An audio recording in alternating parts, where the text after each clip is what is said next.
Hey, I'm Ryan Turek, the managing editor of ShockTillYouDrop.com, and you are watching Choice Cuts. And today we are talking about horror on TV.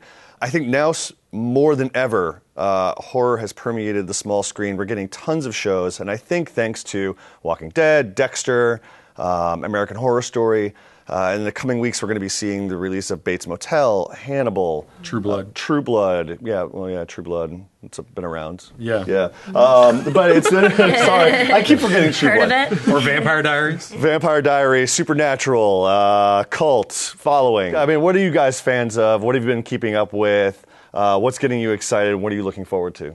I recently watched the first season of American Horror Story, just, powered through it on Netflix. And I was so surprised by how much I enjoyed that. Yeah. It's out of its mind. It does not give a fuck. But it is.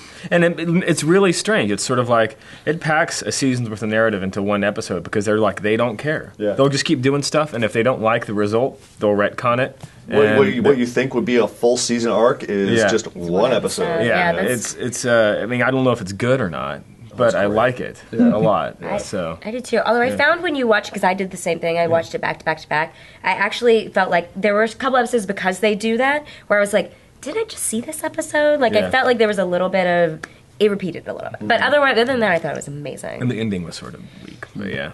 The ending of American Horror Story Season 1. Yeah, definitely weak. But I felt like it was it was similar to the problem that shows have when they end a whole series, because it's like they were ending a series almost with that, because the next one was going to be so different. They had to wrap up all of these crazy storylines, and there's 100 people living in this house, and they're dead, and there's they just had to wrap up everything in one. They had that problem. Yeah. So I thought they did well with what they could do. I don't watch a whole lot of genre television because I find that's sort of the problem that I have with most of it is that Lost being the most emblematic of that, where they would go through and come up with ideas, and you as a viewer are basing your interest so much on the revelation of what that means or what it has to do with something else, and then because of some viewer dissatisfaction or the change in people who are creating it or whatever it is, you end up getting this mishmash of mythological ideas.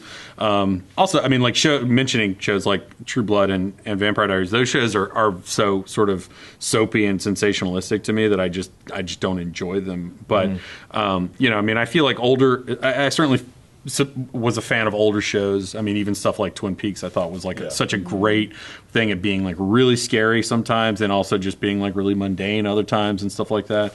But I'd be interested in seeing some genre television where someone had a coherent and a consistent vision for a season, doing something on HBO where there were 8 episodes of, say it's American Horror Story, and they really are building to something that is specifically conclusive, to complete a certain arc, as opposed to going we'll do 2 episodes and then we'll figure out where it goes from there. Because I feel like you end up undermining the audience's connection with it, because you're okay, this is fascinating that this place was built on an Indian burial ground, and then all of a sudden it becomes, an Indian burial ground that was transported from Japan, which was in fact, possessed by, XYZ. And you end up going I don't really have any idea what any of this has to do with anything else. Well, there's a problem. There's a problem also where you have networks scrambling to catch up to cable. Yeah. In terms of just gore or whatever. Something like The Following. I couldn't make it past the pilot. Really? That's something I was telling everybody. Make it past the pilot. Yeah. Make it 4 episodes in, and you'll get the payoff that you're looking for. Okay, well, I'll try. Yeah. And then Dexter, how long are they going to keep that alive? I don't know. I think this season. All right. Who knows? That's season 8. But see, the thing you say, watch 4 episodes of a show. That's what I did with True Blood. I watched 3 episodes and I was I'm sorry, no. And because I love some True Blood. It is because it's dirty sex with vampires. It's just it's porn. It's girl porn. It's it's sexy and there's vampires. And I can really get into it. Yeah, okay. I have a cutoff rule. It's 3 or 4 episodes and then I'm out. You I can't know? believe you can donate that much time of your life, though. Like that. Sure. I mean, that's Well, the way it's my job, I yeah. haven't. Well, I guess Yeah. it is Job true. to do that. I actually haven't seen The Following, which is terrible. But Yeah. like to hear that I have to watch 4 episodes is kind of like, oh. Well, I mean, I You can think get caught that up in 4 5 minutes hours. on the YouTube. you can, yeah. There's to address, the networks kind of catching up with that.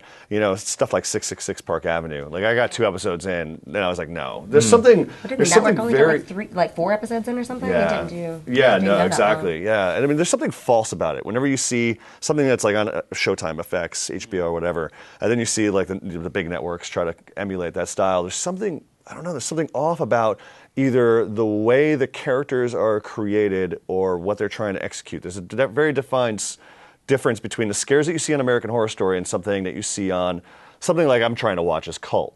Or The Following, you know. Well, There's they something- misread. They Yeah. misread what makes those shows work. They think, oh, okay, well, you want blood, we've got blood. Yeah. But it's not just that. I mean, it's the fact also that these guys... silly, too. There's a certain silliness These guys to it. have time, I mean, a lot of HBO and Showtime shows, they have time to really sit down and do it, and they have an eye on overall quality, which is what really resonates in the long run. Yeah. Like, I don't know... go ahead. I was just going to say, I don't know why they don't just bring back Freddy's Nightmares, because that, of course, was the best horror show. Well, of with all Bates time. Motel, I mean, Bates Motel being a series that they initially tried to start off in the 80s, you know, and it didn't get past a pilot, maybe so. Yeah, Maybe that they'll do looks good to or me. Friday the 13th, does so. look Well, thanks, guys, for coming on. Stay tuned for a new episode of Choice Cuts next week.